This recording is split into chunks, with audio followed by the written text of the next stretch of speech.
It's Friday, the 6th of October, 2023. Welcome to the Fast 5 Business News by Fear and Greed, where we give you the top 5 business stories you need to know in just 5 minutes. I'm Michael Thompson, and good morning, Sean Aylmer. Good morning, Michael. Sean, we've got 5 big stories to get through today in 5 minutes. Let's get going with story number 1. The residential vacancy rate across the nation returned to its record low of just 0.8%. during the September quarter. That is low. It's pushing rents even higher and really exacerbating cost of living pressures for many low-income people.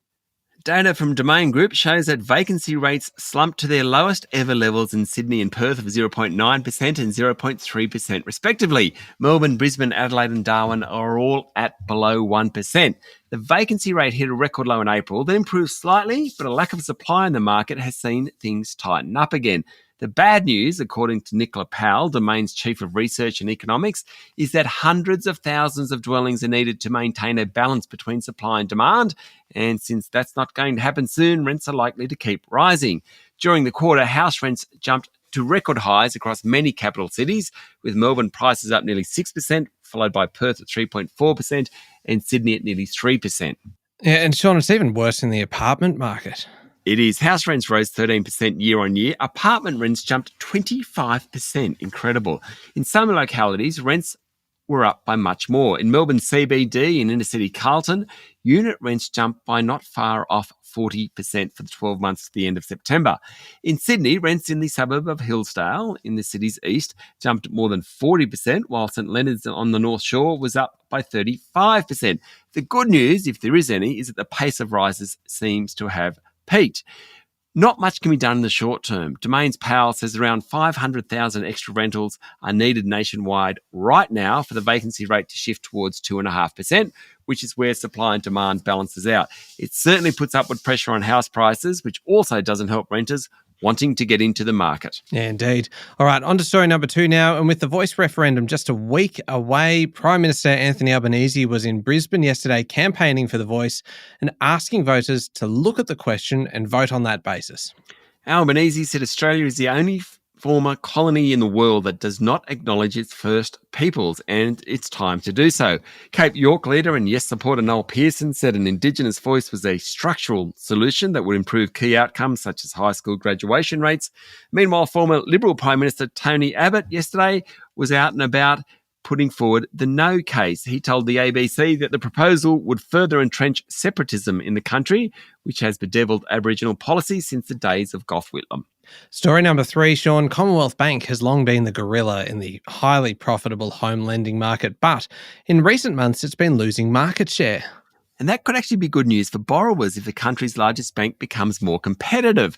Data from the Australian Prudential Regulation Authority shows that the Commonwealth Bank loan book has fallen, albeit slightly, the past 2 months. It's the first time that's happened to the Commonwealth Bank in about 20 years. Home lending is very price-driven, and Commonwealth Bank has for several months been pricing its standard variable rate about 25 basis points above the number 2 player, Westpac. That's helped Westpac's market share grow to about 21.4%, which is still below Commonwealth Bank's 25.4%. The obvious response from Commonwealth Bank, if it wants to win back market share, cut rates. Story number 4, an effigy of King Charles III will start appearing on Australian coins within months, which is the first change to the currency, Sean, in 70 years. The Royal Australian Mint released the effigy yesterday. Basically, it's a king's profile, though I think it makes him look a little jowly, Michael. Anyway, the first coin to bear the image will be the dollar, with other denominations to be rolled out progressively next year. The image of King Charles III is the official Commonwealth effigy and was designed by the Royal Mint in London and given royal approval. In line with tradition, King Charles will appear on coins facing left, whereas Queen Elizabeth II faced right. Apparently, since Charles II in the late 1600s, a tradition has emerged whereby a monarch represented on coins faces the opposite direction from his or her predecessor. I wouldn't say jowly. I'm just looking at it now, and it's more of just a defined jawline. I think jowly. Okay. All right. Well, this debate shall continue for many years as people examine their coins. Story number 5, the last one. The New York Times, Sean, is reporting that a woman is suing Walt Disney World after she slid down a 214-foot slide and experienced a, quote, painful wedgie and suffered severe and permanent bodily injury. Actually, quite a serious story, believe it or not. The incident occurred in October 2019 after the woman rode the Humunga Cowabunga ride as part of celebrations for her birthday. Promotions for the Humunga Cowabunga ride says it's a near vertical 5-story drop in the dark. Clearly, there's going to be a severe wedgie risk there, even though the slide's instructions tells people to cross their legs at their ankles.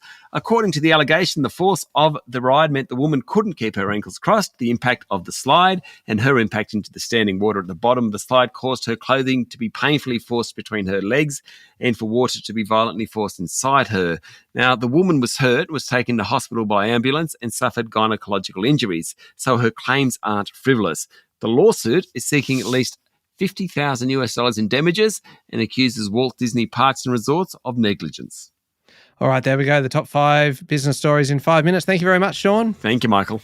It is Friday, the 6th of October, 2023. Remember to hit follow on the podcast. And if 5 minutes isn't enough, you can find our longer daily show called Fear and Greed Business News wherever you listen to podcasts. I'm Michael Thompson, and that was the Fast 5 Business News by Fear and Greed. Have a great day.